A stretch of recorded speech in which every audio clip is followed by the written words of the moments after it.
Toss a coin to your witcher, oh valleys of plenty, oh valleys of plenty, wow. Pardon, bonjour.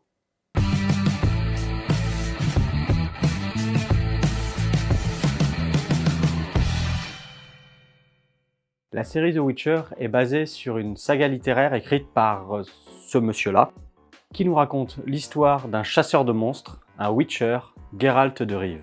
Dans cette première saison, j'aurais plutôt tendance à appeler ça le sorceleur, la petite fille et la magicienne, parce qu'on va suivre ces trois personnages en parallèle comme des personnages principaux, et le Witcher, Geralt de Rive, n'est pas forcément le personnage principal, parce qu'on va donner une place très importante à Yennefer, qui deviendra la magicienne, et Cyrilla, la princesse, qui va avoir comme objectif, d'après les indications de sa grand-mère, de rejoindre Geralt de Rive.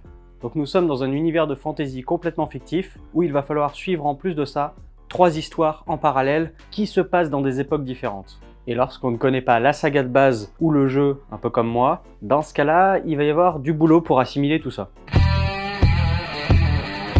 L'histoire va malgré tout commencer sur Geralt, le chasseur de monstres, interprété par Henry Cavill. Et beaucoup de gens n'ont pas été satisfaits de ce choix de casting, mais moi je trouve qu'il se démerde plutôt bien. Effectivement, il a un côté assez imposant, inexpressif par moments, mais ce côté inexpressif correspond très bien au personnage chasseur de monstres qui, comme les non-humains, est mis souvent à l'écart. Et nous avons Anya Chalotra qui joue ici Yennefer, actrice que je ne connaissais pas du tout, et qui à mon sens incarne plutôt bien son personnage. Je trouve que son histoire est plutôt intéressante parce qu'elle, on va vraiment la suivre avec des changements significatifs au sein de sa vie. Passant d'une vie dans une ferme miteuse en ayant un visage déformé en étant bossu, à une vie dans une école de magie et découvrir des nouveaux pouvoirs. Et ça amène à une bonne introduction à la magie avec tout leur système de portail ou de magie très visuelle lors des combats que je trouve vraiment chouette. Et qui pour le coup correspond vraiment à un univers de fantasy. Après l'histoire de Geralt, bien qu'à mon sens c'est surtout de l'exposition pour cette saison, est intéressante dans le sens où c'est lui qui va nous introduire le plus à l'univers, via notamment le fait qu'il est un peu rejeté de sa situation, via les différences et le racisme qu'il peut y avoir entre les humains et les non-humains, et via son job, chasseur de monstres. Donc ces deux arcs narratifs-là fonctionnent plutôt bien, parce qu'ils amènent à leur façon des points intéressants autour de l'univers. Pour ce qui est de l'arc de Cyrilla, on en parlera un peu plus tard. Niveau visuel, il y a plusieurs idées assez intéressantes, notamment autour de la magie, donc avec les effets de magie, lorsqu'il crée des portails, lorsqu'il lance des sorts, ou certaines idées dans les batailles, notamment les batailles de Geralt en individuel.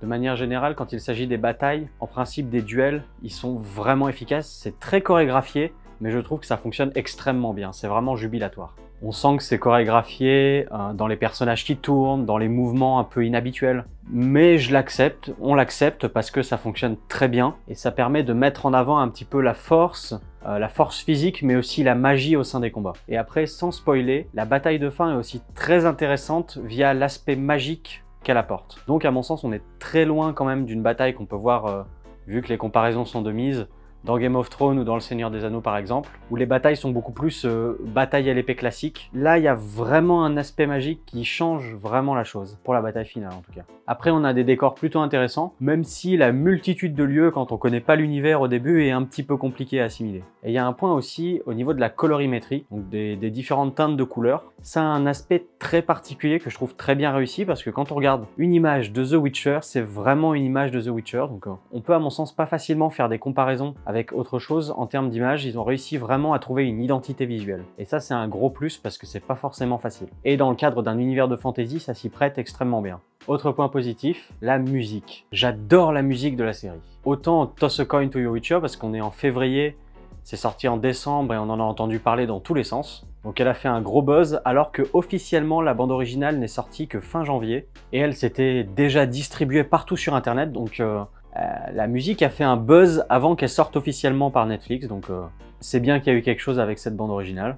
Autant il y a Jaskier le barde qui amène toutes ces musiques où il chante sur les histoires de Geralt de Rive qui permettent de souffler, de faire rigoler un peu par moments dans cette histoire un peu sombre. Donc je trouve qu'il est très important.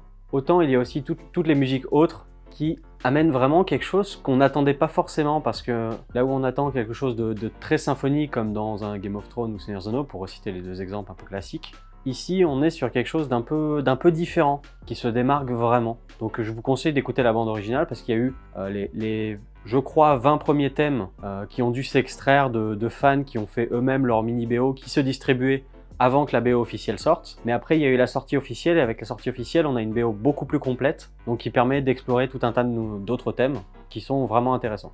Donc la BO, c'est un gros oui. Après, bien qu'il y ait eu quand même pas mal de points plutôt positifs pour une première saison d'un gros truc de fantasy, c'est pas parfait non plus. Et on commence avec l'histoire de Cirilla, la princesse de Cintra, qui va à mon sens avoir une histoire un peu moins intéressante, dans le sens où on va la suivre fuir pour retrouver Geralt. Elle va arriver, découvrir des nouvelles personnes, des personnages un petit peu différents, des non-humains notamment, sans en dire plus. Mais tout ça m'a moins accroché parce que c'est un personnage un peu plus jeune et je sais pas, j'étais moins convaincu par sa performance peut-être, ou tout du moins les choses qu'elle avait à nous montrer. Donc je pense qu'ils auraient pu par exemple, plutôt que de mélanger toutes les histoires, s'arranger pour avoir juste un gros épisode sur ce personnage-là et puis après on en parle plus et on le revoit quand c'est nécessaire par rapport aux autres intrigues. Je pense que c'était pas nécessaire de l'étaler sur toute la saison de cette manière-là. Juste un petit mot sur Yennefer, c'est que, bon j'aime beaucoup l'intrigue avec Yennefer, hein, comme j'ai dit tout à l'heure, mais il y a juste, par moments elle est un peu lunatique, donc ça peut amener à certaines incompréhensions, donc il faut réussir à la suivre. Un point qu'il va falloir que j'aborde absolument, même si ça ne m'a pas dérangé personnellement à apprécier la série, la temporalité, parce que toutes les histoires entre Yennefer, Geralt et Cirilla ne se passent pas dans la même temporalité, et on n'a aucun indice de à quel moment ça se passe, donc il faut réussir à reconstruire ça, et c'est vraiment pas facile, voire de toute façon c'est impossible au début, faut être honnête, parce qu'on n'a pas d'éléments aussi bien visuels que via la parole ou via quoi que ce soit qui pourrait nous remettre tout ça dans l'ordre. Ça n'empêche pas à comprendre. En revanche, c'est un vrai problème et je pense que Netflix l'ont compris parce qu'ils ont fini par poster des frises chronologiques pour qu'on remette tout dans l'ordre. Donc c'est bien qu'il y a eu une faille par rapport à ça. Après, il y a deux points de vue qui peuvent facilement s'opposer. C'est que d'un côté, on se prend tout dans la tronche, on comprend pas, c'est trop en bordel. Et d'un autre côté, on peut se dire, ah, une série qui nous prend vraiment pas pour des idiots qu'il faut suivre pour comprendre. Donc je dis pas que je suis d'un avis ou de l'autre, mais les deux se défendent. Donc il y a une faille, mais après c'est peut-être aussi vraiment assumé dans la création de la série. Dernière chose sur la réalisation, un des trucs qui est un peu chiant, c'est que maintenant sur les séries, on est dans une époque où il y a beaucoup de séries, il y a beaucoup de choses, et il y en a qui se permettent vraiment de faire des choses très artistiques, très esthétiques, via les couleurs comme j'ai dit tout à l'heure, mais aussi via les plans, les réalisations, les enchaînements de plans, tout ça. Et je trouve qu'ici c'est un peu faiblard, il y a beaucoup de plans fixes, il n'y a pas de plan séquence, il n'y a pas de plans un peu osés. À un moment, il y a quelques plans un peu penchés, un peu débulés. Mais à part ça, sinon, c'est très classique, du plan à plan, du champ contre champ. Après, sur les plans larges, où on découvre les décors et tout ça, donc c'est très joli. Mais la plupart du temps, si quasiment tout le temps, c'est des plans fixes, donc avec les personnages en premier plan. Et en arrière-plan, les décors qui ont été ajoutés, les villes, les cités, les montagnes, tout ça.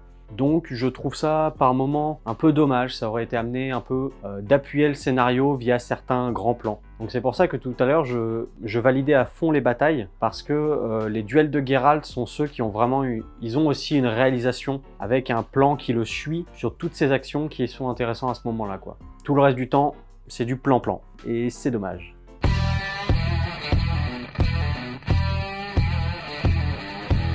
Et pour conclure, moi je valide cette première saison et je suis très curieux de voir la suite. Parce que malgré les défauts, c'est déjà à mon sens un tour de maître. Parce qu'il y a plusieurs choses qu'il ne faut pas oublier. Déjà, on fait la comparaison rapidement avec Game of Thrones. Il faut savoir plusieurs choses sur Game of Thrones, donc bon, c'est excellent, j'ai adoré Game of Thrones, tout ça, sauf la fin, comme à peu près tout le monde. Mais la différence avec Game of Thrones, c'est que Game of Thrones est beaucoup plus politique et moins sur cette magie visuelle. Il y a par les dragons qui sont vraiment au final des animaux.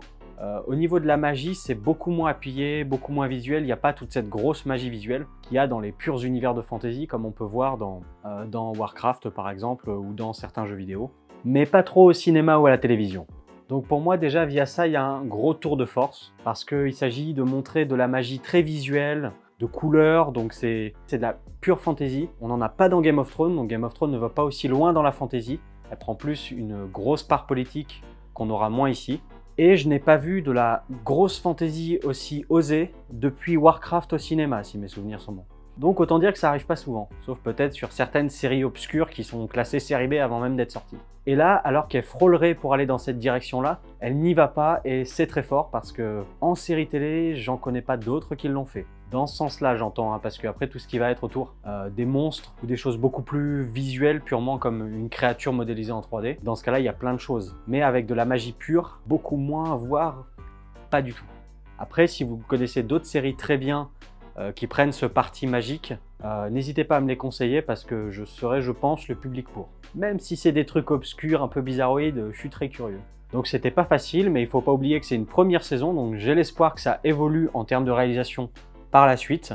Mais je suis très curieux de ce qui va se passer. Et puis c'est vrai que retranscrire tout cet univers, en plus avec la pression qu'il pouvait y avoir autour du jeu vidéo, même si c'est une adaptation du bouquin, on a quand même la pression du jeu vidéo, hein, faut pas se leurrer, ben c'était quand même très difficile à gérer, et pour moi ils ont plutôt bien géré. Donc je re-regarderai avec plaisir, je pense, et ça me donne envie d'approfondir peut-être l'univers, donc peut-être même que j'irai lire les bouquins. Sur ce, la vidéo est terminée, merci de l'avoir regardée jusqu'au bout. N'hésitez pas à me donner vos points positifs, vos points négatifs dans les commentaires, je les lirai avec plaisir et j'y répondrai. Et puis après, vous connaissez les bails, hein, vous abonner, regarder nos autres vidéos, donner des avis, les partager, c'est important pour nous. Et puis voilà, ciao, bon visionnage.